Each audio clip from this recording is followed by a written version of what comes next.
Back in your life. Back in your life. Back. Three. I'll let you cut that. 3, 2, 1. I said, well, I said it, and then it looked like it wasn't live yet. The thing didn't start counting, so I was like, "What the fuck?" All right, 20 seconds. So why didn't you just hit record instead of live stream? Oh, really? Oh shit! Wow, I guess I didn't realize that. So I didn't switch it. this? I mean, there's no channels. It's not going anywhere. But like, no, I didn't. Because if we hit record, we can pause it if we need to. Can you still do what you need to do here? Can I, or did I fuck this up? Yeah, I can. Oh fuck! I didn't realize that. I forgot you can switch it. I'm retarded. All right. Okay. So what you're still doing, or what you're? It's just there's like like right here we would normally pause it and then start over, but now I'd have to like sit through the first like minute and find where we actually start at. Yeah, no, I'll make it. We'll be good. I'll make it a minute 10. I'm fucking retarded. My bad. I fucking suck. I just like making your life difficult. Yeah, I know. That's what I'm here for. All right, 3. Back in your life, like an old white man who runs a football team who's as old as a sleepy ex-president, making trades that nobody likes in the state of Texas. This is the Weekend Warmup podcast, a Gotham Golden Ignorance collaboration. We got new logos and everything, baby. We're so out here. We're back. We are here. We are live. We are in multiple colors. I am Joe the Showwinkle, host of the Educated Ignorance podcast, joined by my good friend, Gotham Gambling creator and co-conspirator, the man himself. It is, of course, fuck Danny. How are you doing, Danny? What if we just gimmicked that into your name? Yeah. Just like, you know what? Fuck Danny. Can you check what the spread is on this Georgia State game? Exactly. Like you gotta do that next week without letting them know, like letting them in on it. We're just gonna act like nothing happened. Like like there's this wrestling show called Steve and Larson, and everybody calls the guy Larson. They call him and Larson. You know, so it's funny. Yeah. I'm good, man. I'm now joining, I guess, every neighboring state around the ugly state of Wisconsin and saying fuck Wisconsin after the most heinously ugly minus 17.5 hook I've ever seen in my life.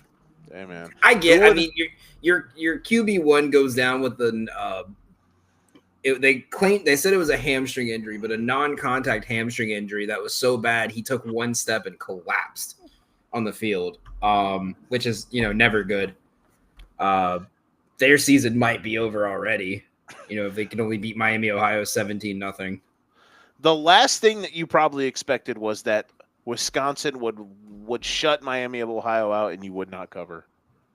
What a time to be alive. Dude, they didn't even do anything special in the front seven. They were they literally just put all their 300-pound defensive linemen up front. And just because their quarterback, they switched him to wide receiver and D-back last year. And then the new coach came in and they switched him back to quarterback. So, I mean, what were you expecting from this team? Hey, man.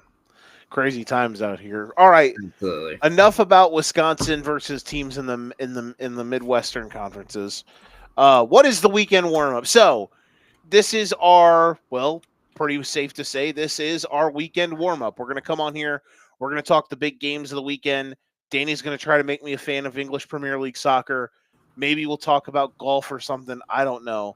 But yeah, we'll talk about all the stuff going into the weekend. Just a little bit of a chat. And then, of course, at the end, the gambling gimmick for Joe the Showwinkle, which is me, the Educated Ignorance podcast, the $100 picks, which is taking place of the Sinister Six, which has now moved on to the Golden Ticket Show. $100 picks. We put our futures in last week. This week, all college football. We are. This is the week that I dread the most because I got to come up with a bunch of college plays only. I much rather prefer doing the NFL plays, but hey, we are here. We are near. We are near and dear. So let's get after it, Danny. This is interesting. 14 reasons why Wisconsin sucks. Well, see, exactly. Big time. This is. I'm not even joking. This is a whole article. Yeah. Wow, you're out here just rocking it. They didn't suck today though because their NFL team. They now have 100. They now have 100% more blue chip players than I said they had 2 weeks ago. That was such a great transition, and I wasn't even planning on it to be like what a great way for us to start that. I know. Listen, I should just host more stuff, I guess. Here's the thing. We might as well start here. Micah Parsons is now a Green Bay Packer. And I already know what's going to happen, man. Everyone and their dad is going to think that I'm going to be petty about this. I'm not. I don't like Green Bay, of course, but I'm not going to be mad. I'm not mad about it, you know? It's funny that this is what happened.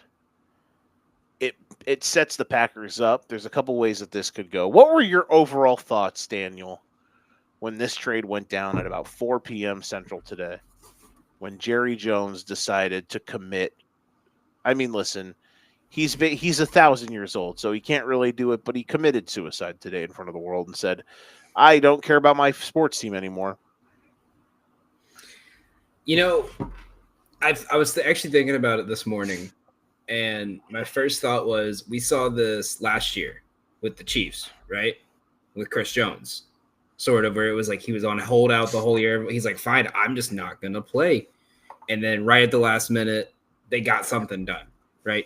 So I knew something was going to get done because at the end of we saw what happened to the Cowboys that year when Zeke held out for the first, just kept holding out through the season. So I think Jerry always knew that he was going to make a deal, some kind of a deal before the first game. Mm-hmm. It's a great move for Green Bay to capitalize on a bad situation. Because if you're in this position where you have a solid receiver core, I know we debate that on how they are. You have one of the best workhorse running backs in the league. You have a solid defense, and now you have a great offensive line, and now you have one of the best edge rushers in the NFL. It puts you in a much better position, especially when the North right now is like your goal right now in the NFC North is to match the Lions and be better, right? The Vikings have all the uncertainty with a first-year quarterback coming off an injury, first year with Ben Johnson in the Bears, and you have all the questions with how that's going to work. We got to see, but the one consistent thing in that division that nothing's really changed has been Green Bay. And the one issue was, can they perform in the playoffs? And adding Micah Parsons to that kind of helps set you up for the playoffs for the next 4 years, whether it's a wild card or a division spot. Yeah, this could be the piece that they needed, because my biggest gripe with them is that, yeah, you have a lot of good players, but you don't have any great players, They were basically the 8-seeded Clippers, whose best player was Lou Williams and Montrezl Harrell. Well, they just went out and got Kawhi and Paul George all wrapped into one guy. You know what I mean? So I was down on Green Bay, man, and I wasn't just doing it as a bit. Like, I really was. I thought this was a year Green Bay was going to regress, but them getting Micah Parsons, man, and they got him for nothing. Dirt cheap. They got him for a guy in Kenny Clark who was tailing off and 2 first-round picks. What a nightmare for Dallas. That's the thing that I can't I mean, Green Bay is a story for getting him in a sense, but the biggest story is Dallas, dude. Like, what a nightmare. What an abject disaster of a franchise. I can't believe they did this. I can't believe they did it. Just terrible mismanagement. The problem with this team is that, we always talk about, in baseball, the thing is the Yankees are just waiting for Cashman and Boone to retire because they never fire their coaches. Steelers fans, if they want to go better, we're just waiting for Tomlin to leave, right? It's kind of the mindset where it's like, we're just going to have to deal with it until it's done and just be angry about it. The Cowboys are in a position where the best case scenario is they get a news report saying Jerry Jones has passed away because he's not going to let someone else take control. And it's very dark to say that. I don't like saying that because, I would never wish death upon anyone. But when you're when your franchise's best option in the front office room isn't, oh, we got to get this guy out of here. It's we need the owner to cease to exist for someone else to take control and put us in a different position. Because it's one thing if he said, you know what, like, I'm getting up there, I'm going to let someone else take over. He said himself in his documentary, he doesn't care. He likes to have this control over every aspect of his team. He likes the gamble of who knows, this may pay out. But you just gave, I know I said last week when we did our futures to you that it felt like the Cowboys were auditioning their team for a better coach next year to show like, this is what we got. If you want to come in and capitalize on it, now's the time. Well, now you're going to have a brand new coach. You have the Ferrari next to the trap house. Right, you have and Ferrari with an asterisk because we could argue Dak Prescott, we could argue this offensive line and this running back group, but you have Dak Prescott who's capable of throwing for 4K. You have CeeDee Lamb, George Pickens as your wide receiver 1 and 2. So you have a dynamic QB wide receiver trio. But how can you build around that? Because they're going to let every running back they see go after 2 years. Yeah, they're not good. They have to rebuild this entire defense, and now you got to convince free agents to like come into this defense that has nothing. It's bad. It's really bad. Their defense is terrible. They might have the worst defense in the league. Their secondary is okay, I guess. So one of the worst defenses in the league. Yeah, man. Like they are the bottom shelf Bengals. That's really what they are. Like, if the offense can stay healthy, they can do things, but I don't know, man. This is going to be – you remember that Lions team from the first year when they kind of blew up where it was it's okay if you score because we're just going to score again? Yeah, the one that kind of mentality. The one that ended Aaron Rodgers' Green Bay career. Yeah. And, yeah, that's the kind of team that this Cowboys team is going to have to play to be any – obviously, I don't think they're going to be competitive. But that's the only way they're going to be able to win games is we're going to score, but can you match us? Not in a can you beat our defense, but can we score faster than you can score? I cannot wait for the first man. It would sure next Thursday during the Eagles-Cowboys Thursday night opener. The first man, it would sure be nice if the Cowboys had a premier pass rusher tweet. Is gonna hit like crack, bro. I can't. Because one way to always look at teams is through how sportsbooks adjust, right? Okay. Can I offer you this fun little tidbit on that Thursday game to show you how badly Vegas thinks this defense is going to be? Okay. Yesterday morning, actually an hour before the trade, because I had checked it, Saquon Barkley's odds for longest rush of the game was 19.5, so 20-yard rush, right? It is 24.5 right now. It went up 5 points just because I don't think they think Micah was going to play to begin with, but just because of the fact that they now know Micah is no longer on the team, it went straight up. That's crazy. That is wild. What a disaster for Dallas, man. It's incredible that it ever got to that point. And now we're here. Does this make Green Bay a Super Bowl contender to you? No. I think while you shored up that issue, the other issue is Jordan Love in the playoffs. I had a hot take brewing today when I was making dinner. Can I give it to you real quick? Sure. Some people are going to talk about, how good they are and has Jordan Love ever been better than Dak Prescott in his NFL career? Which that's not a hot take because he really hasn't been. I'll say other than that one. Other than when Green Bay beat them in the playoffs 2 years ago. So I'll play devil's advocate. I'll take this side. Has Jordan Love had the talent of receivers that Dak Prescott has had? No. And let's argue the financial, willingness to spend money. No, right? But Jordan Love's had one of the best offensive coaches in the league. He is, but I think I wouldn't say he's better than Dak. I'm not gonna say he's worse than Dak. Jordan Love is like the one quarterback I never seem to have an opinion on because I like when I look at him, I can see good, I can see bad. I can't see anything that for me definitively says this guy is a bad quarterback, this guy is a good quarterback. And that may be me being a slightly more casual than, like you and the rest of the guys on GTS. But for me, like, I'll look at him one game and my head says, okay, this guy's not that good. And then the next game I'll look at him and say, hey, he threw for 350 and Romeo Dobbs was the only guy available. You know what I mean? Because like he had that 1 week where like Jaden Reed was wide receiver 1 and their wide receiver 7 was wide receiver 2, and he still threw for 350. So I think I'm with you. He's really talented. It's just my thing with the Packers has turned into like the idea of the Packers is cool, but like other than just telling me about EPA and spreadsheets and analytics, what makes them good? You know what I mean? So that's where I can I offer a slightly alter to your hot take? Go for it.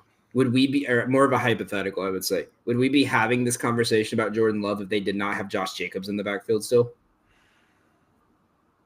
Because I think if they had kept Aaron Jones and A.J. Dillon and that was their running backs last year, I don't think we'd have this conversation. I think we would still have Jordan Love at the same level. We wouldn't be debating whether he is up or down or not. But I think having that running back that you have to be very careful can go off for 100 to 150 yards at any given point and doesn't get tired makes you – it's the same when you see these elite running backs make quarterbacks look good, right? Because you have to guard the run.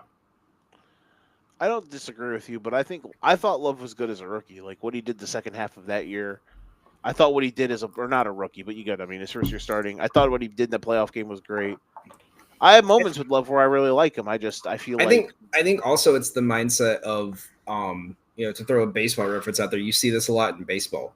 When you're when you're the next up after a Hall of Famer or a team legend, there's you could if he wasn't following Aaron Rodgers, it would definitely be a different story.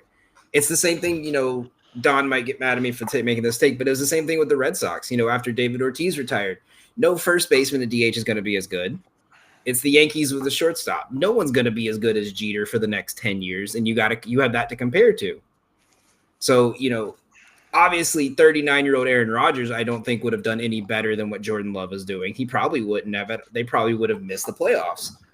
But there's that comparison every single time now in their head, like, this is what we're used to from Favre to Rodgers, and now we're getting this instead. You know what I mean? I get what you're saying. I thought Green Bay was going to miss the playoffs. After today, I really think that they could win the title. Which is crazy. One guy, but he kind of puts everything that they don't have into perspective. Now, it could still be the problem where it's just like he's the best guy and then like their other players regress maybe. I don't know. So we'll see. Man, Jerry let him off the hook, bro. Oh, and in the next year or two, they're going to find a way to get a Green Bay Dallas game because the historic teams. He's going to tear them to shreds. Do they not play I guess they probably don't play this year. Yeah, we play that. We play the NFC East, don't we? I got to double check. Or am I tripping? It might be like we only played them once division this year. No, we have to play the NFC East because we play Washington. They play Cowboys week 4 primetime in Dallas. I was gonna say because the Bears play Washington. There's no other way that would have matched up if they don't play unless they play the division. Right before the bye too, so he's gonna give that his all. Just curious, because these lines are actually up in week 4. I want to see. Actually, didn't move as much as I thought it would. Oh yeah, you got that. You got that good, and you can't tell me because of guess the lines. Well, this is week 4. It's gonna move by the time y'all get to week 4. I still I will Okay, yeah. accidentally remember It moved so a I feel like point. I'm cheating. That's what I'll say. It moved a point. I thought That's it would have fair. moved a bit more, but it moved a point. That's fair. All right. Let's move on. Talk about something that is a little bit less controversial. The NFL came out today with their new rivalries jerseys. And I got to admit, I am a nerd for alternate jerseys and cool jerseys. So I am very easy to please with this. And I don't know about you, Danny, but I thought the NFL nailed this. Yeah, absolutely. Hang on, I'll redo my take. I'm gonna pull them up so I can showcase them on the thing. Yeah. All right, yeah. Do you want to start over? Or you want me to just go from there and just say? No, yeah, just start from there. Yeah, I can just go from there. Yeah, absolutely. Hey, hang on. Let me give it like 5 seconds. Yeah. There you go. Yeah, absolutely. I would say so you know me. I'm a nerd for aesthetics. In a game. I still hate that we stopped the color rush from like 5 years ago where every primetime was like an all white versus an all black kind of thing. 6 out of 8 of these I love. I'm on the fence on one, and there's one I absolutely hate. Can I try to guess? Yeah. Do you hate one of the 3 black jerseys? No. Ooh, okay. I wasn't expecting that. You hate the Seahawks one then? That is incorrect. Oh, wow.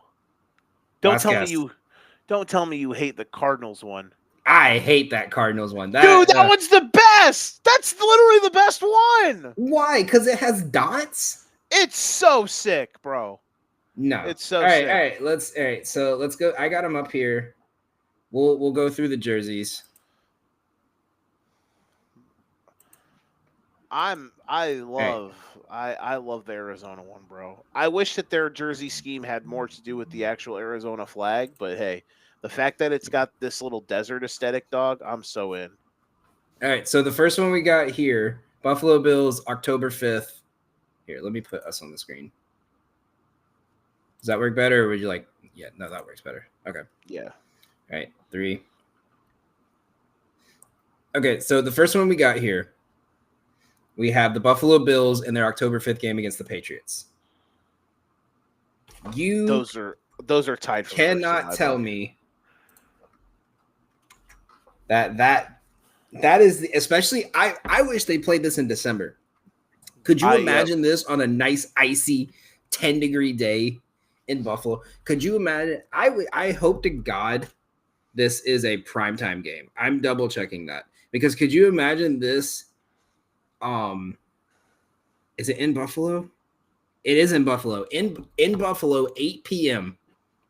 primetime game on Sunday with the lights shining on that like silver 10 out of 10. 10 out of 10. No, I'm with you. That's the one I liked the most with the Cardinals one. The Bills one's sick. All right, so the next one is the Jets or the Dolphins versus the Jets. I'm going to actually see if it'll let me pull up the image. Here we go. This is the image from their Twitter page. I think this is tough. I like this. This is like I would buy this. You know me. I like buying random jerseys. For being a black jersey, just like a black jersey, this is really cool. Black jerseys need to be perfect. That's the thing because you can't have it. It's hard. It's easy, but also hard to have an ugly black jersey. Like you got to have the right aesthetic with it. This is perfect. The sleeves, the number font, or the font and the color, really good. Yeah. The next one we have here is they did a group one for the Patriots when they played the Jets. Those ones are really nice too. These are tough. 7 out of 10 for me. These aren't my favorite because these look like jerseys they would wear any regular game. They just put a brighter white helmet on it. You get what I'm saying? Oh, that's fair. I see. You know what I mean? Like with the Dolphins and the Bills, when I could see that as like, 8 p.m. Sunday night game, we got the Chiefs. We're going to wear the white. We're going to white out Buffalo, right? Or Miami, yeah, the Patriots. The Miami, we got to win this game to make it to 9-8. We're going to black out Hard Rock. Like, Yeah. You know what I mean? This just looks like an alternate jersey they wore, but they just put a clean helmet with it. The Patriots one, it's like we just took all of the color palette out on the television screen. Yeah. Now changing that y-axis. This next one, the original photos I saw, it looked a lot darker. So I like this one. I wish it was closer to a black jersey instead of like a green black. Yeah, that's the one that I'm like, on. All right, so this is going to be on a primetime game, which is why I like it. Nighttime games in all black jerseys is like my favorite thing to see.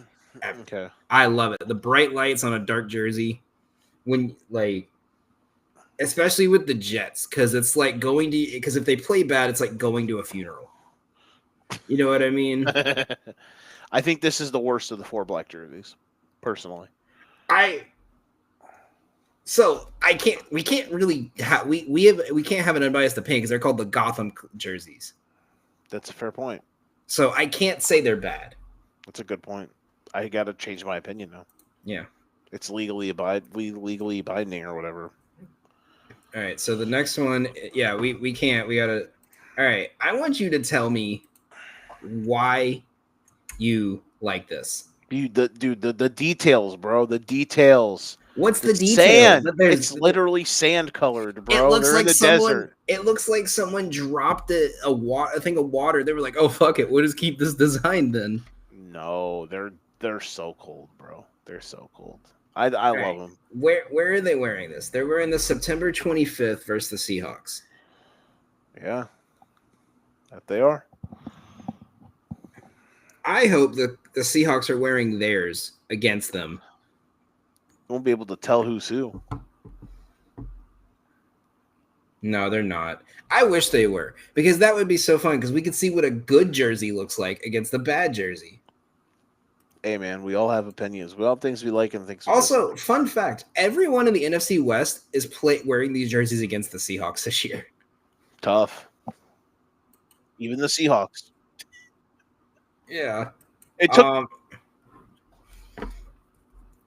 this top tier. They even put the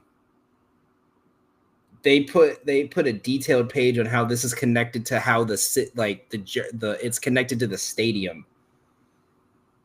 Yeah, that's dirty. Like, because of the helmet being black, it like makes the blue and yellow pop more too, because of how dark the black is.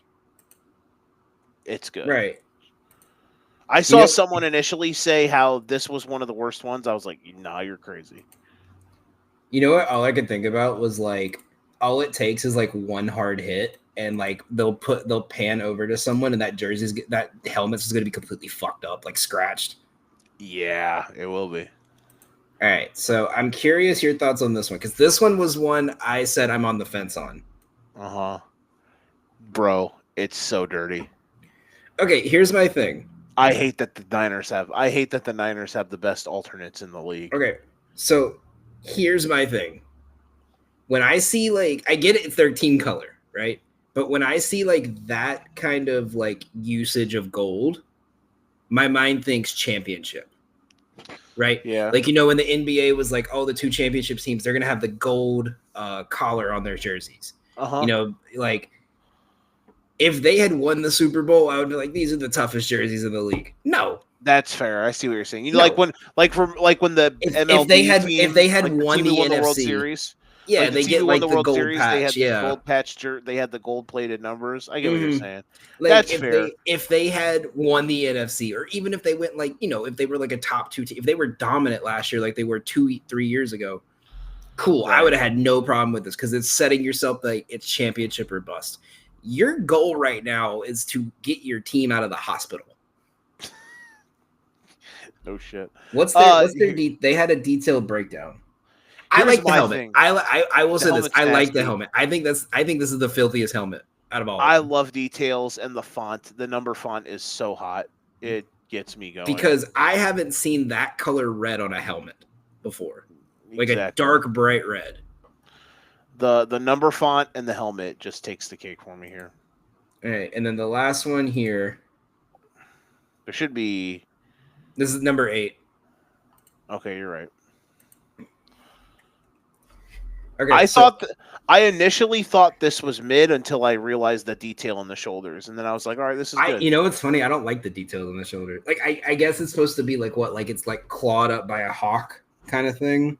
Yeah, they're supposed to be different, you know? They're not supposed to be regular. I wish they had some, because you remember how everyone wanted them to wear their throwback jerseys, the gray with the teal. They're gonna wear them. I heard they're gonna wear the white ones this year.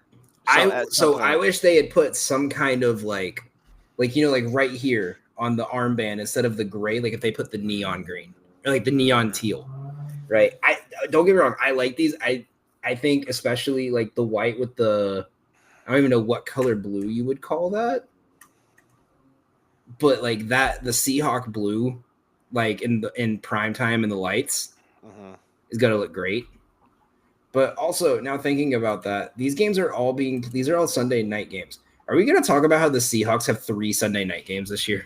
These are all supposed to be Sunday night games? I'm 90% sure 95% sure these are all Sunday night games.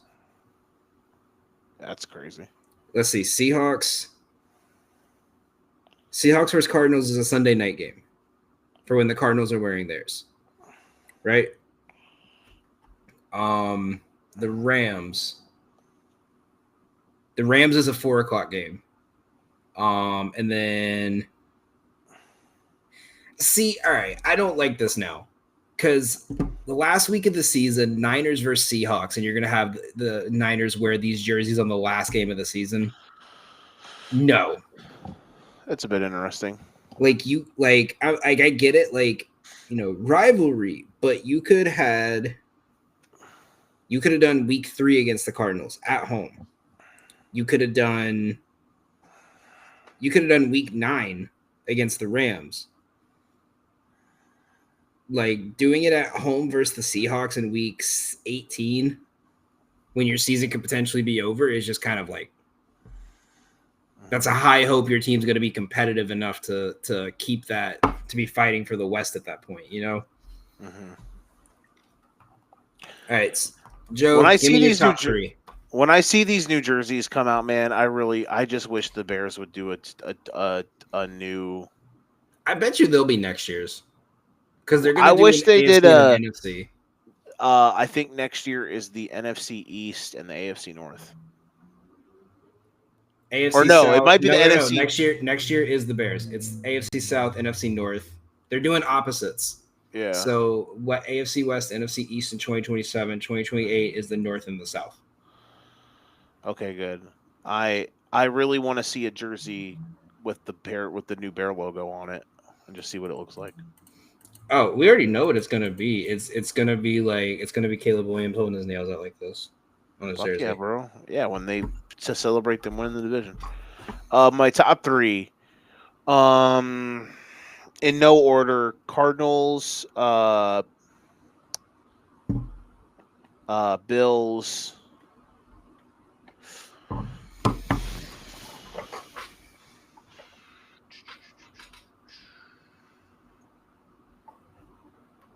Not the Patriots, not the Jets. Maybe the Rams. I think that one was really good. Rams or the Niners or the. I'm gonna go Dolphins because I love like a black on like orange. I always love that. I wish Clemson did a blackout jersey. That would look clean. With an orange and purple on it. Yeah. Anyway, Dolphins, Bills, and then I'm gonna go Seahawks just to counteract your Rams. To keep the rivalry going. Yeah. Love it. All right, moving right along. Would you like to do a little across the pond talk? Yeah, I can tell you the drum. Okay, so, all right. I'm going to give it to like 25. Carry a segment.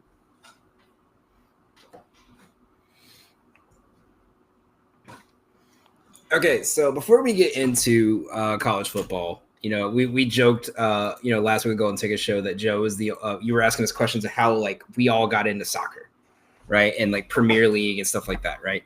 So also I grew up on this, like to the point it was like my dad would always tell me, like, when you play a sport, you have to watch it so you know what you're doing. So my dad would wake me up at 8 a.m. on Saturdays and make me watch Premier League, even though he hated soccer.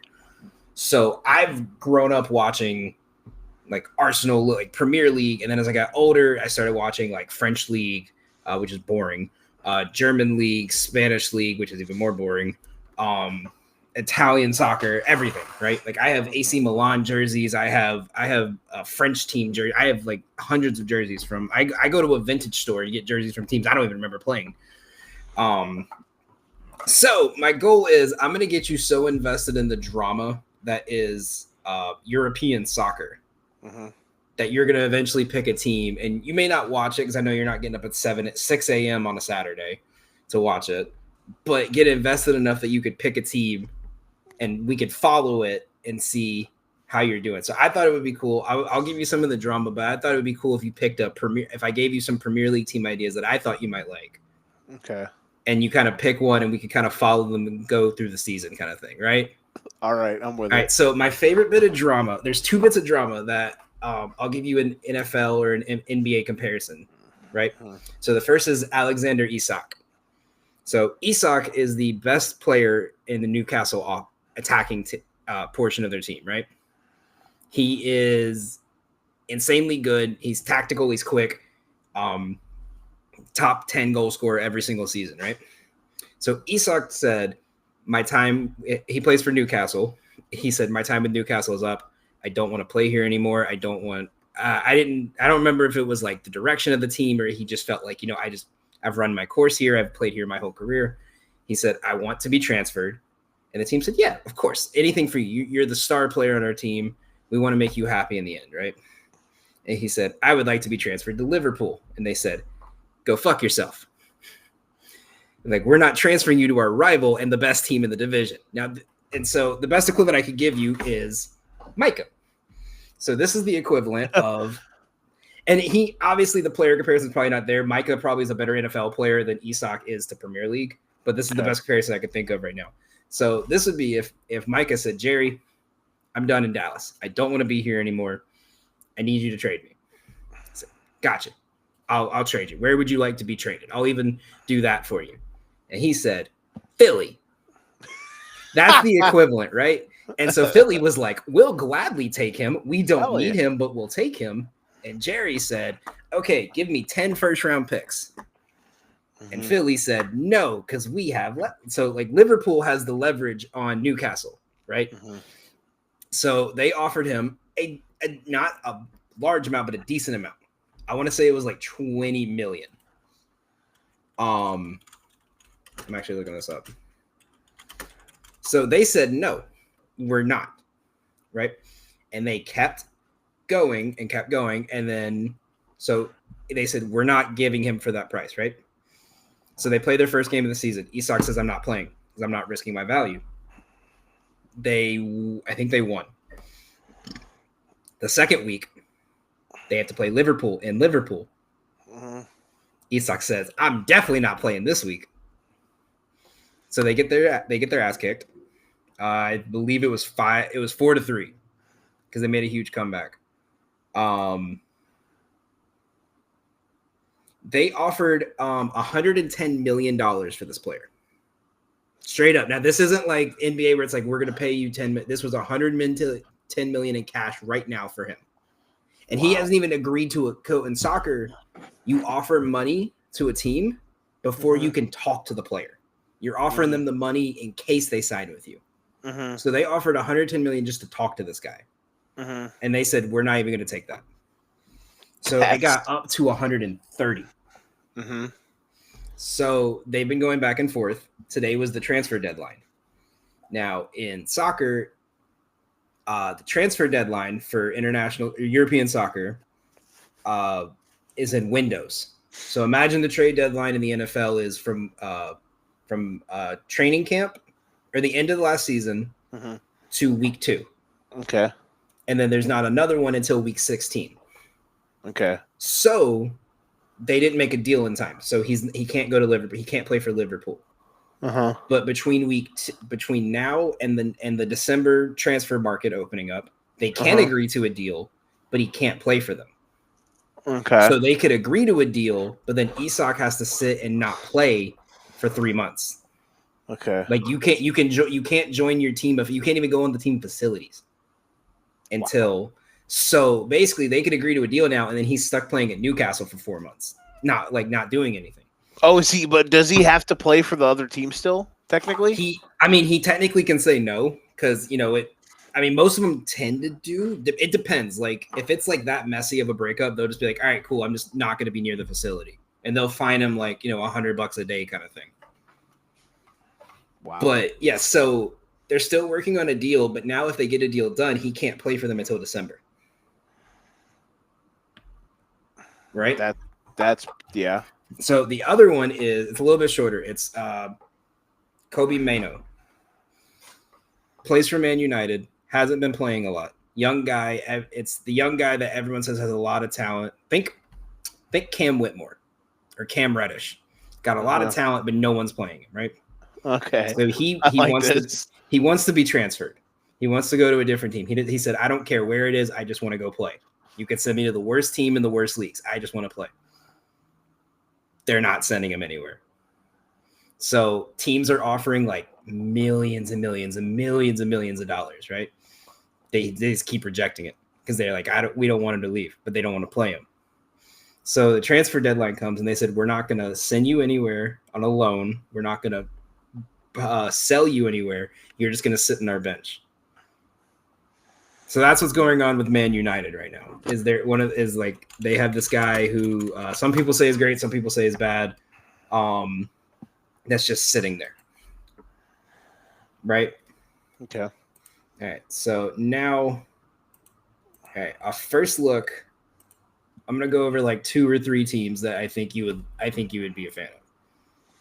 Okay. So there's the big 3. There's Man City, Liverpool, Arsenal. That's me, Kev, Don, and Steve's teams. Liverpool just won the league. They're dominant. They're the best team in the Premier League right now. They score a lot. Their defense is a little weak right now. Don's gonna kill me for saying that, but it's true. And they score a shit ton, right? They have they all sing a song after their games. Mm-hmm. Well, everyone does. Everyone has a team song. That's fair. Arsenal's my team. They always finish in second place. They're always good. Even when they're hurt, they're good, but they never win. Think the 49ers. Someone's always hurt, but they somehow pull out like an 8 or 9 win season. But in this case, they still finish top 3 every year. And who are the best players on some of these teams? So on Liverpool, you got Mo Salah. I say Mo Salah's on Liverpool. Mo Salah is one of the greatest goal scorers in Premier League. I'll know the players. I'll know who the players are. You got Virgil van Dijk. Yep, Netherlands defenseman. Mm-hmm. Arsenal, you have Bukayo Saka. You have isn't he one of the African players? A lot of these guys are African. Is he from isn't he from Cameroon? I think so, yeah. And then you have their newest guy is Eze. He just left Crystal Palace and signed with Arsenal. It's his boyhood club. So he worked his way through Crystal Palace's academy and everything, got to and then signed with Arsenal, right? So his first game with Arsenal will be this weekend. Then you have Chelsea. Chelsea signs everyone. They look like that team that's just we're going to sign 30 players and then we're going to figure out which 10 work kind of thing. Chelsea, I know, just lost. They lost to PSG in the Champions League. Mm-hmm, yep, and they won the Club World Cup. Yep. And then they smacked them in the Club World Cup, right? Yeah. So Cole Palmer's one of their best scorers. They just brought in a couple other guys that are really good offensively. There were talks about them getting the goalie from PSG, but I don't think that's going through. And Pulisic doesn't play for them anymore? No, he plays in Italy now. So I thought that's what I thought. Yeah, he was the American guy that made everyone start watching over there, but over the last couple of years. But he's in Italy playing for Milan now. And then you have Man City. That's Erling Haaland. That's Pep Guardiola. That's Steve's team. They're dominant. They're cocky. They just lost their longest tenured player, De Bruyne. He went to Italy as well. Oh, really? Mm-hmm, yeah. He was actually the only player on that team. That played on the team before Pep took over. So he's the last piece before it's officially Pep's philosophy kind of thing. Then you have like the teams that are competing for Europe to try to get European place. So that's like Nottingham Forest. You could argue Bournemouth. You got like Newcastle, Aston Villa, and Tottenham, right? Those are teams that they're like, so in soccer, the top 4 go to play Champions League. And then number 5 goes to Europa. Like they have like different international leagues to play in, depending on where you finish. And each league gets different amounts depending on how good the league is. But those are teams like Tottenham. The joke was they had like one of the best English players on the team, and they never won anything. Like he would never win a title. And the joke was he went to like the best team in Germany, and they lost the title for the first time in 15 years. The first year he got there, right? And they just lost their like top Asian player. He's in LA now. You got the teams I like. I like Brighton because they have fun jerseys. You have Man United. They suck, and they keep buying players. They're the Dallas Cowboys. No, so when I was in high school, Man United was awesome and Man City was bad. Right, it's switched now. So Man United is the New York Yankees. They have all this money to buy players, but they never play good. Right? That's a good way of putting them, to be honest. If you're looking for some underdogs, there's Burnley. They're probably going to get relegated. That's the team JJ Watt is an owner of. Okay. Whatever happened to Leicester after they won the Premier League back in what year? So Leicester, I don't even remember. But yeah, I know what you're talking about. So Leicester got promoted last year. They struggled. They went down to the Champions League because the bottom 3 get relegated every year. Right, I knew that. Yeah. I knew about that. So they made it up, and they were not. So most of the teams that go up tend to go down the next year. But think of it like a 1-year promotion to make extra money and then get sent to where you're supposed to be. Mm-hmm. They did not play well. Like they were horrendous. The 3 teams that made it up were all officially relegated with like 10 games to play. Like that's how bad they were. They just lost their best player. They're down in the Champions League, but they're probably going to come back up. So that's below the Premier League, right? Yeah. So it's Premier, Champion, League 1, League 2, and then non-league play.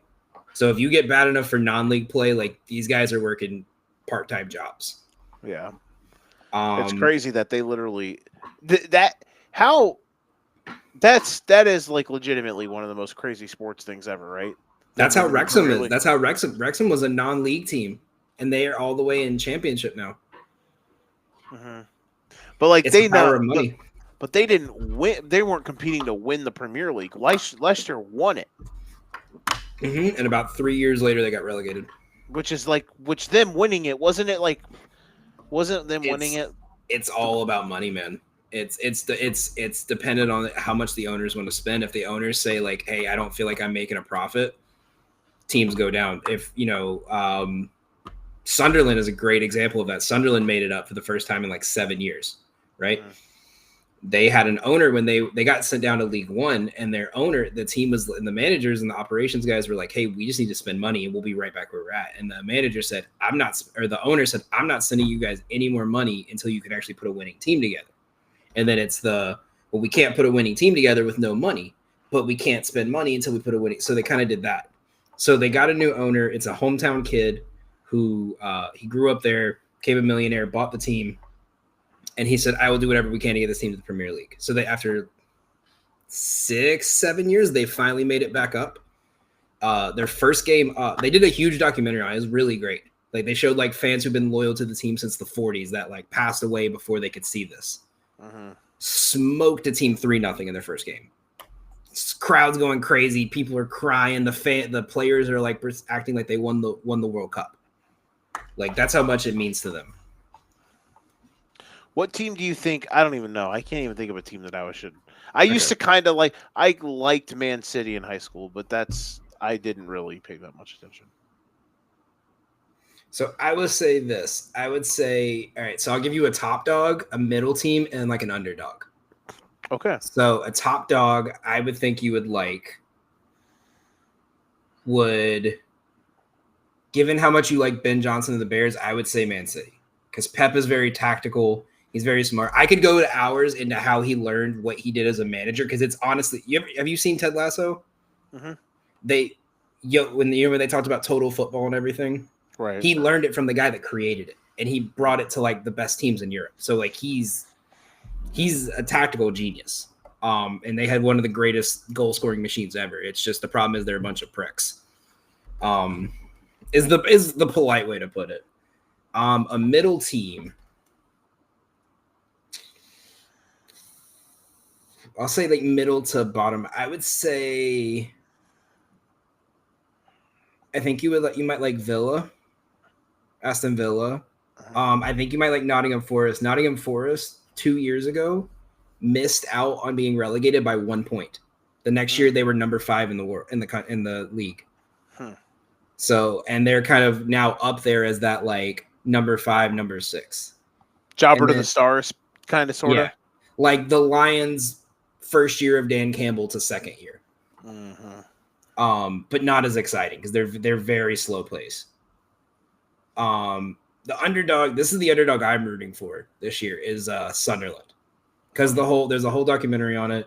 It means like they were one of the first teams in Premier League. It means more to them, right? Other than that, I would say.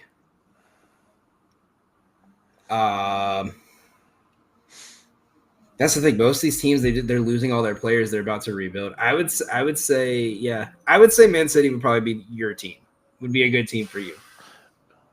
And I hate saying time is a flat circle. Man City. Yeah, time is a flat circle.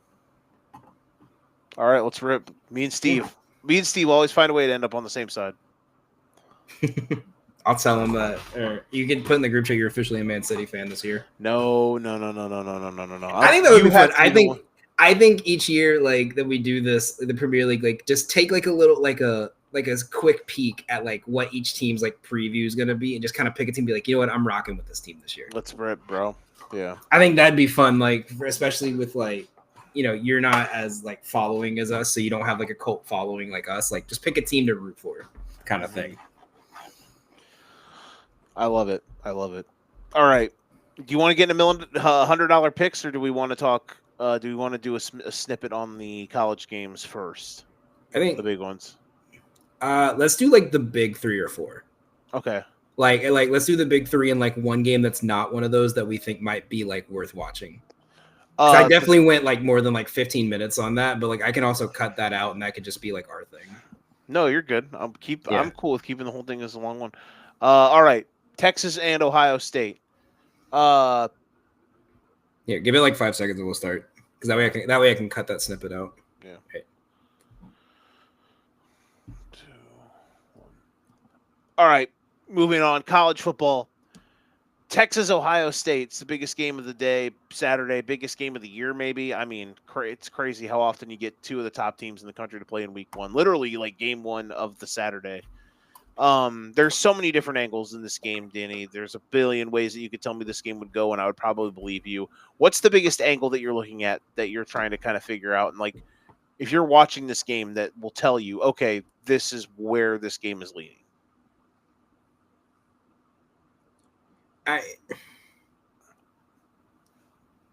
You know what it would honestly for me, it's gonna be the second drive of Ohio State's defense.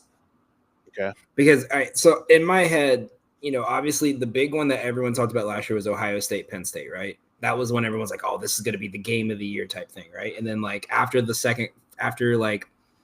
third drive, Ohio State just ran away with it. I think that's the thing is like, obviously, I think, you know, Sarkisian's not going to have Drew Aller pretend to run or have Arch pretend to run the ball and then throw it 2 yards like they did with Drew Aller the entire game. But I guess it's more the adapting after, okay, they stopped us this drive. Okay, they stopped us this drive. Where do we go? Type of thing. You know what I mean? Because, I mean, yeah, Arch is Arch.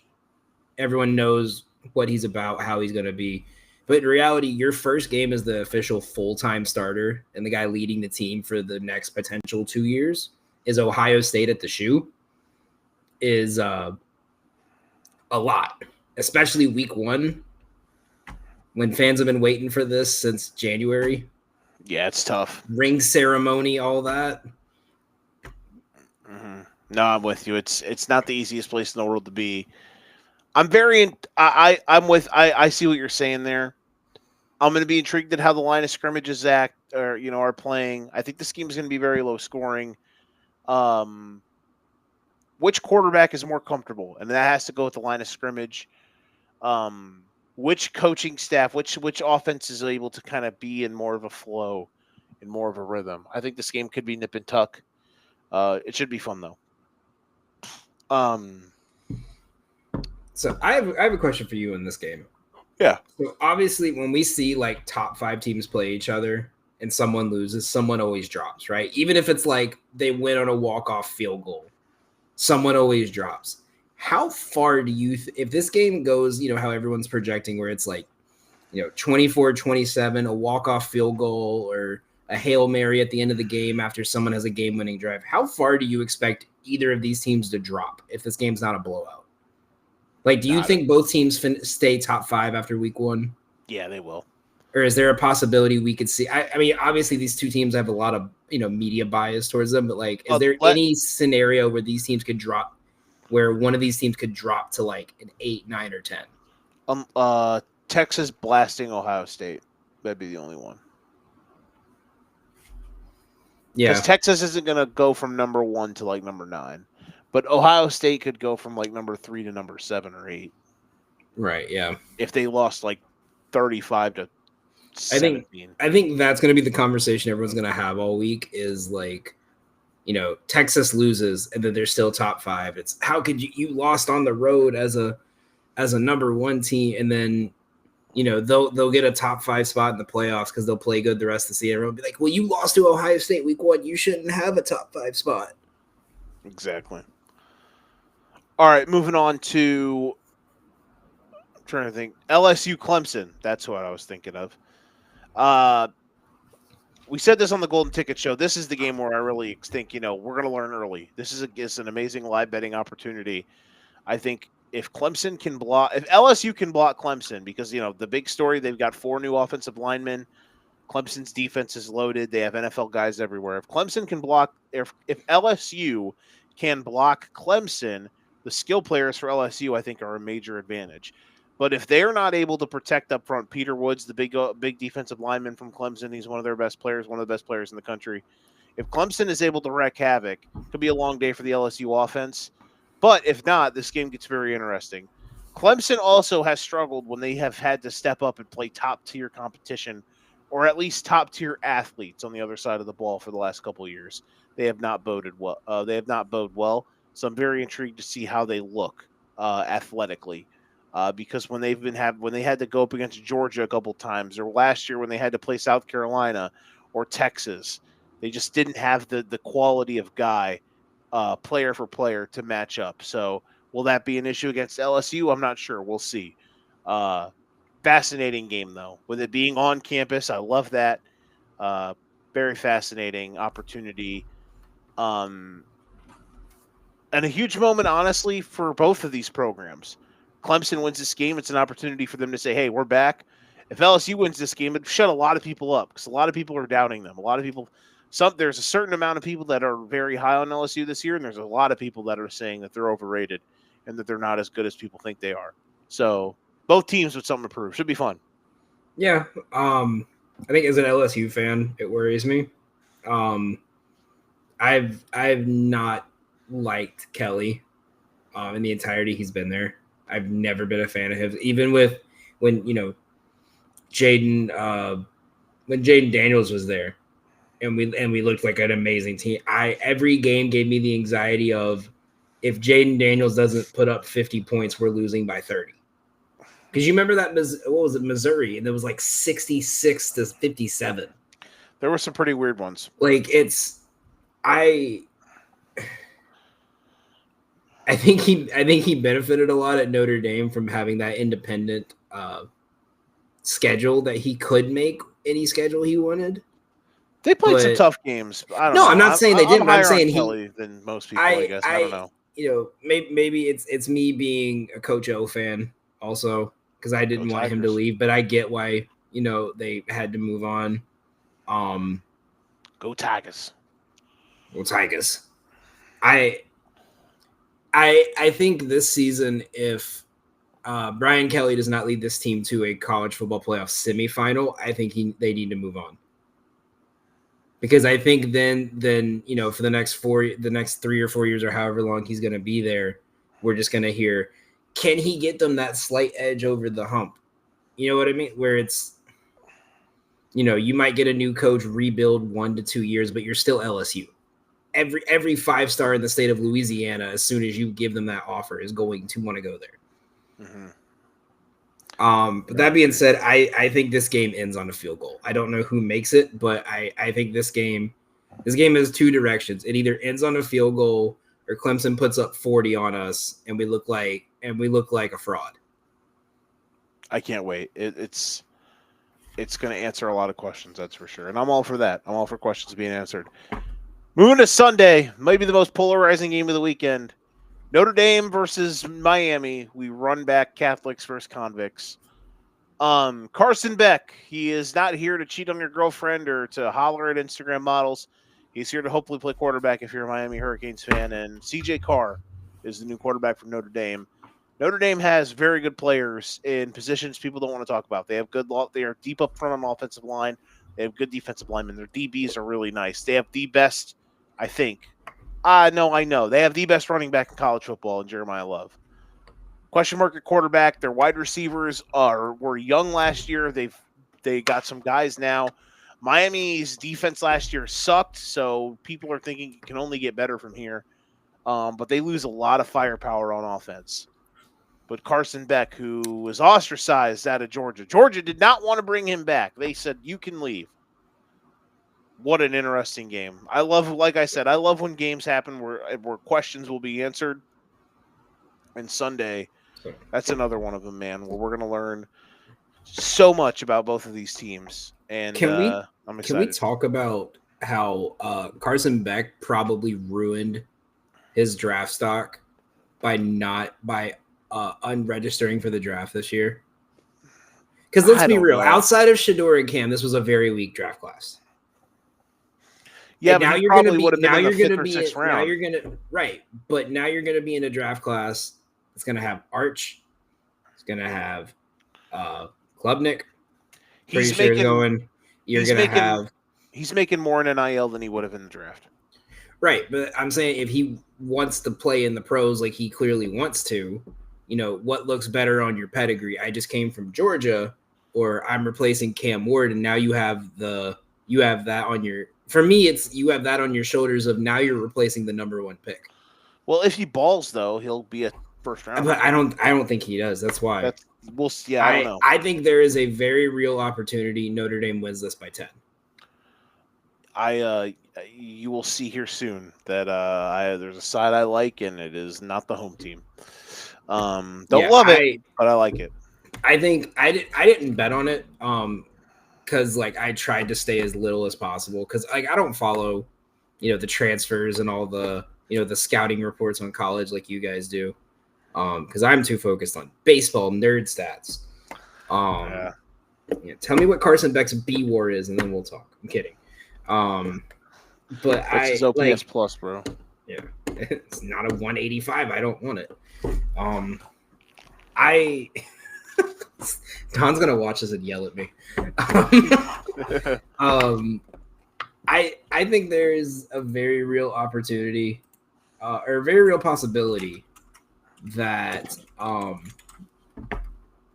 line's 2.5. 90% of the money is on Notre Dame to cover the spread. I think there is a very, very real possibility that we're going to see Notre Dame curb stomp the shit out of them, i.e.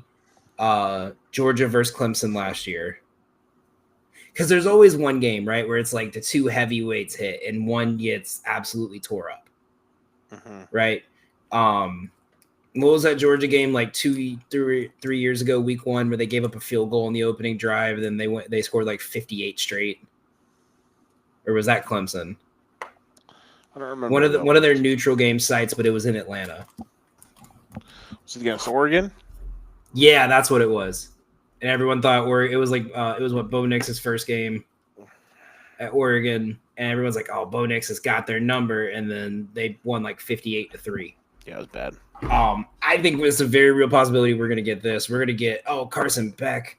You know, he's going against Notre Dame. He played in the SEC for 3 years. He's fine. And then Marcus Freeman just drops a duty on their chest. Mack truck. Like I legitimately think there's a possibility like we could see like ESPN posting a Notre Dame's up 21-0 in the second quarter like type graphic. It could be. All right. You ready to make some picks? Is there not any other games you wanna bring up the possibilities of? Or you want to we can wait till next week for that because we might have more content for next week on that. Yeah, and I'm also trying to not fall asleep during this. I'm dying. Definitely went. We tried to stay an hour. We definitely went over an hour. Yeah, it's not just that. It's just we're at the point where I'm. No, I get you. I have to edit all this, and it's. I'm not going to go to bed till like 3. So, which is good because I'm going to wake up and then 2K is going to be available because they do universal drops now instead of at midnight, or I would not be here right now. Exactly. See, we're just we have officially reached our. Can I? We're hour 17 and a half. Camera, our off camera question. When are we? How long in the season before we see Bill Belichick's play call sheet have like little flowers drawn on it saying plays with a heart? Like, be great today, baby. I don't know. That's a good question. All right, we'll go in 5. Right, so, yeah. Oh, go ahead. You good? Yeah. All right. 5, 4, 3. All right. We are ready. It is the $100 picks here for week 1 of college football. We made NFL future picks last week. This is the week for me that I struggle with the most to try to figure because college spreads you can't tease, you can't do exotics. NFL, it's just easier for me to kind of get a little creative. College, it's a bit tougher, but I think I did okay. I think we both are coming to the table with 8 picks once again. How do you want to do this? Do you want to give 2 each? Do you want to give one guy gives one, then one guy gives the other? This is going to be much faster. We can do 2 each because I have 2 soccer plays, so that would work better because then I could do those 2 and then we go right into. All right, we'll do the soccer. So the first one I have is Bayern Leverkusen money line at -105. I'm putting $15 on it. The main reason on this play is if there is any team in non-English European soccer that needs a win this week, it is Leverkusen. 2 years ago, out of nowhere, they shocked everyone. They won the German Cup, right? Last year, they stayed a top 4 team, but they did not play well. They started the season against Bayern Munich, the top team. Everyone thought this is going to be a slugfest. These are the 2 previous champions. Bayern was up 5-0 at the end of the first half. It wasn't even close, and it was ugly. And then they struggled in their in-country, in-season tournament. Right? They won the game, but they struggled. They're playing a very weak team this week. Hang on, I'm going to do this again because I can't remember who they play.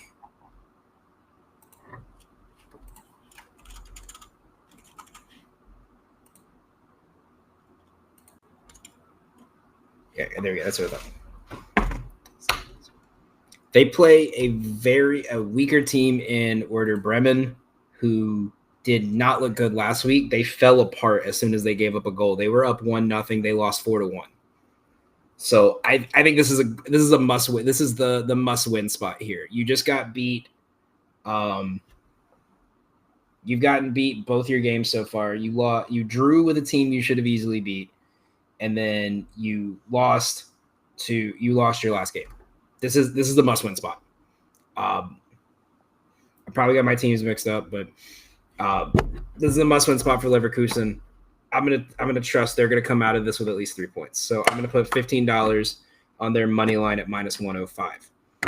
Next one I have, I took a little inspiration from you, and I did do a parlay this week.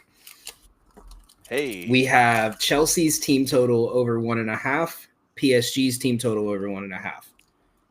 Now, the main reason for this, Chelsea as the early game. Early games are weird, but this game they need to score. They've had some struggle scoring. Cole Palmer may be out. I think they said he will. He's not going to be playing this week. I wanted to take them to win, but I just don't trust that. I'm not going to take a minus 176. They, after drawing with Crystal Palace in a game they should have won, they put up 5 against West Ham. Now they have Fulham. Fulham has drawn back-to-back games and have gotten incredibly lucky in their draws. This is one of those luck rating expected goal spots. This is a spot where Chelsea's going to at least score 2. So I'll take their 2 there. And then the other side of this is PSG. Now, PSG typically scores a lot of goals, right? So they've only scored 2 goals so far this season. Their expected goal total is 7.5 already for the last 2 games. So they've controlled over 80% of possession in both their games, and they've had over 35 shots on goal in the last 2 games, and they've only scored 2 goals. They're definitely due for a game where they score multiple goals. This is it today. Chelsea over 1.5 team total, PSG over 1.5 team total, plus 131. I'm putting $10 on it. I like it. All right. I'll do my first 4 here. I got 2 $20 picks, so 2 again this week. Not as much on the top ones here. And again, these are going to be a little bit more. These are all like in the minus 110 range. When we get into the NFL here, we're going to have some stuff. I'll have some stuff that'll be parlayed together a little bit where we get some plus odds and whatnot. But these are all just kind of basic ATS number picks. So a little more generic. But so these are all pretty much 110, 108, 114 type stuff. Regardless, though, so we're still here to win, to do some winning. First 2, $20 on each, so 2 units on each of these. Marshall versus Georgia under 53.5, and Nevada versus Penn State under 55.5. These are 2 primitive team who has nothing to gain by running the score up, gets up early and puts it in neutral and parks the bus for a half, and the other team does not score, and we coast to an under. So that's where I'm at with those. So those are my 2 favorite plays of the weekend. Georgia, Marshall, under 53.5. Penn State, Nevada, under 55.5. $20 on both of those. Next up, we talked about that big game on Saturday, Texas and Ohio State. I said that I think scoring is going to be at a premium. We're going to take the first half under 23.5. First half under 23.5. This will be a slow start. Both teams to score low early in the game. Love this play here. Minus 114. $15 on this one for the Texas Ohio State under 23.5 first half. And then Friday night, we head out west to Boulder, Colorado. Hold on to your butts. We're going to run the dang ball for Brent Key and Haynes King and the Ramblin' Wreck from Georgia Tech, and we hope that we can be an engineer. Georgia Tech, lay 'em 4.5 against Colorado, $10 on that. So our first 4 picks there: Marshall, Georgia under, Nevada, Penn State under, Texas, Ohio State first half under, and Georgia Tech laying the points against Colorado. Danny, what do you got? So I'll do my next 4. So the first one I'm going to go with is an obligatory golden ticket show must bet if you followed us enough. We joked that we weren't going to actually get this until we saw the schedule and saw that we could. LIU Brooklyn, the Long Island University Brooklyn Sharks, plus 45.5 against Florida. Principles, baby. Now, am I going to die on this one when they lose 70-0? Absolutely. I will live and see it. When they score 1 touchdown and it's the Chris Paul cuts the lead to 51 moment, I will be the one fan cheering. But as our good friend, Mr. Steve Fast Breaks has said on his College Juice podcast, shout out the College Juice podcast. Steve, there, you got it. The DJ Lagway, he was a little banged up. There's no need to stress him in this game. They're going to treat it like a preseason game. He's going to play the first half. They're going to probably be up like 21, 28, nothing. And then they're going to put the second unit in. There's no need to risk these guys in a week 1 buy a win game. So I'm going to put $10 on LIU plus 45.5. Chomp, baby. The next one I got is on that Georgia game you have, but I'm going to take Georgia at minus 37.5 at minus 128. I put $25 on this. Spray it. Now, I put 25. Let's $25 go. on this one. So the reason I'm taking this one is solely the fact that Marshall has 60 transfer players this year. They fired their coach and the entire team left. The entire team went to Southern Miss with him. So now the entire Southern Miss is literally Marshall. With a new quarterback, I know there's going to be stops and concerns, but if we've learned anything from Georgia over the last 4 years, is they will start a season trying to beat the absolute piss out of you. They don't care if it's Oregon, Oklahoma, Clemson, Alabama. They don't care if it's the school for the blind and deaf. They want to beat you by 100 so they look like they're back. Whether they are or not, they want to look like they're back. You know, we talked about how Kirby Smart isn't the best when the spreads are over 30. I don't think that matters this year because I genuinely think this Marshall team isn't going to win more than 4 games because it's going to take them a long time to get this adjusted because these guys are from all over the place. It's a new coach, new system versus Kirby Smart and the Ramblin' Dogs. Or was it the Ramblin' Red Machine? Give me the 37.5, $25 on it. I'll look forward to my given how Wisconsin played today, I will look forward to my 37-0 loss tomorrow or Saturday. The next one I got is Old Dominion, Indiana, over 52.5, $15 on that at minus 110. I talked about this a bit on the Golden Ticket Show. Regardless of what anyone thinks, I like this play. Signetti has shown one thing in non-con games, and that is we're going to put our foot on the gas and we're going to beat the piss out of you. Hey, smoke them through the filter, bro. They play a full 60. They had games with 77-0 in conference games, mind you, where you tend to show the respect of like we're going to put our bench in when we're up 40. They kept everyone in. At Indiana, you sign up for a full 60 minutes. Exactly. So I think this goes over. I think Old Dominion scores at least 10, but given there's a reason they put this week of a schedule to start the year. Right? You come off a great season. I like it. How often do you see teams, they come off a great season, they get a weak non-con, and they destroy these teams so they look 5 times better than they are. Right? I'm not saying they're going to be bad, but I think this is a spot where you're going to go in and put a statement that this wasn't a flash in the pan. We're going to go and we're going to beat you by 60. And we're going to make Kyle Schwarber happy. My next one is hold your nose. Go ahead and hold it. Purdue minus 17.5. Talked about this one also. Buckle up, baby. I understand this looks ugly. Ball State's already one of the worst teams. Purdue is the worst team in the Big Ten, and they're going to need some kind of wins to prove they're better than 1-11. I think it's got to come week 1. I think they blow out Ball State and give them the slightest bit of hope that they're back. I think this is a 20-point game. Truly. I tried finding a reason to hate this one. I couldn't. I got it at minus 105, $10 on it. The Ryan Walters led Purdue Boilermakers, I would not have laid 17.5 against the JFL team. The Barry Odom led Boilermakers, I'm listening. All right, I'll roll through my final 4. A, there ain't no D in UNLV, baby. We're gonna hope that UNLV Sam Houston State over 61. Not with that attitude, there's not. Principal play until proven otherwise. Even after only 1 week. If you let Idaho State do that to you, then exactly. Yeah, I think there's some questions that need to be answered. Exactly. And Sam Houston State got lit up by Western Kentucky. This game could reach mega neutron levels.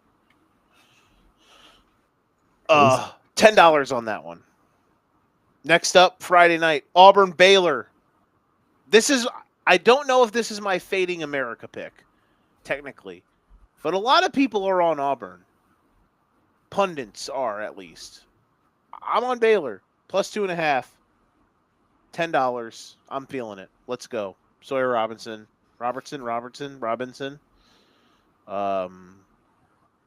Baylor at home in Waco, getting it done. Last $10 play, Notre Dame. I said I have something here. Notre Dame minus 2.5.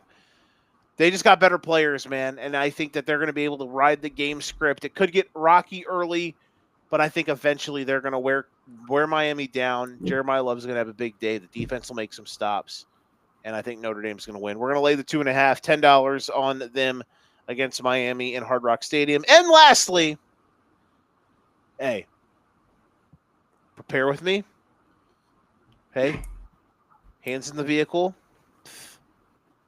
Buckle up your seatbelts. Toledo plus 10.5 in Kentucky. $5. We're letting it fly. Sometimes you just have to feel a moment. I don't need them to win. I just need them to lose by less than 11 points. They're starting the game with a 10.5 to nothing lead. What could go wrong? Everything can go wrong. So that's my picks. My final two. I'm going to take the Bama FSU under 50.5. Main thing is obviously primetime week ones tend to have unders.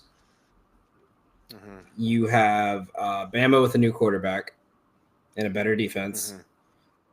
Florida State with a new everything. And as much as the problem is everyone, is saying, this new offensive coordinator, his plan works great for mobile quarterbacks.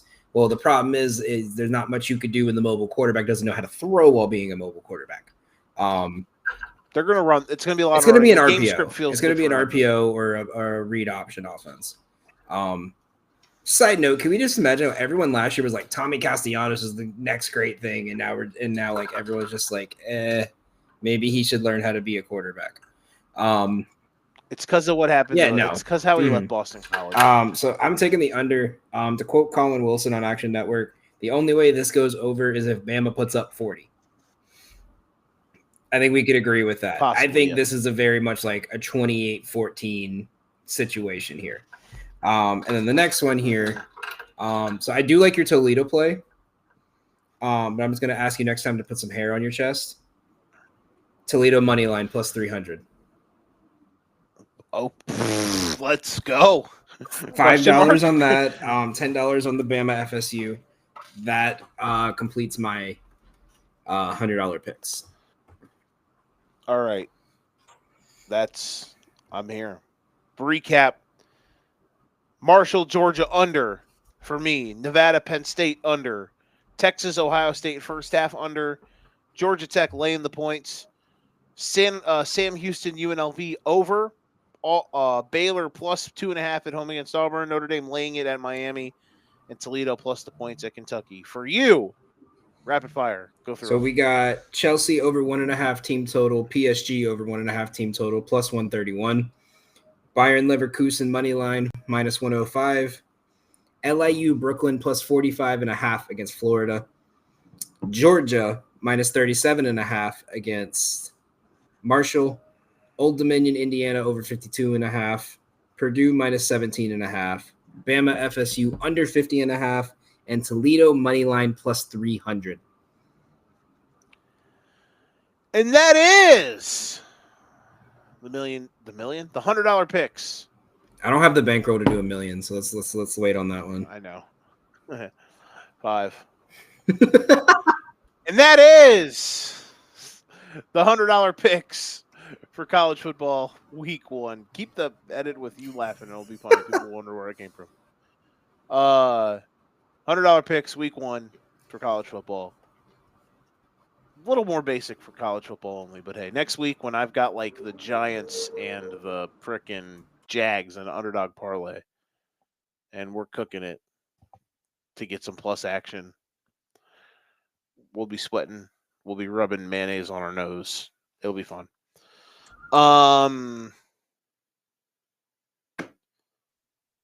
We did well.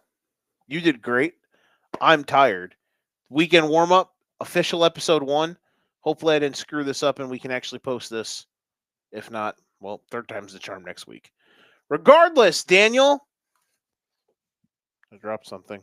Daniel, I think that means we need to leave because I dropped my slinky. Are you good? We are good. I am Joe the Showwinkle for my partner, Danny Hancock, a.k.a. Gotham Gambling. This has been the Weekend Warm-Up. Everyone enjoy. Have a great weekend. We will see you guys next time. Until then, we are out, y'all. Peace.